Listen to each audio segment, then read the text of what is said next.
ఎదుటి వ్యక్తిలో మనం దైవ స్వరూపాన్ని చూడనంత వరకు మనం ఎన్నిసార్లు దేవాలయానికి వెళ్ళినా మనకి ఇంకా భగవంతుడు అర్థం కానట్టే లెక్క.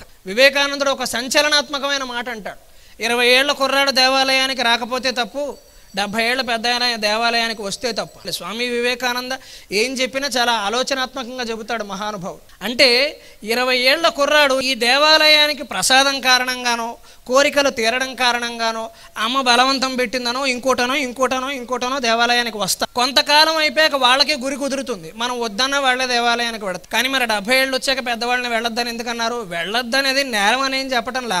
ఈ 50 ఏళ్లలో ఇంకా దేవాలయంలో మాత్రమే భగవంతుడు ఉన్నాడా, మనలో లేడా, మన ఇంట్లో లేడా, మన పూజ గదిలో లేడా, ఈ ప్రయత్నం మనం చేయాలి. అంటే 70 ఏళ్ళు వచ్చాక కూడా దేవాలయంలో మాత్రమే దేవుడు ఉన్నాడు అనుకోవద్దు, అంతటా నిండి ఉన్నాడు. దేవాలయంలోనూ ఉన్నాడు, మనలోనూ ఉన్నాడు, ఎదుటి వ్యక్తిలో కనబడుతున్నాడు, మన ఇంట్లో కనబడుతున్నాడు, మన పూజ గదిలో వ్యక్తం అవుతుంది.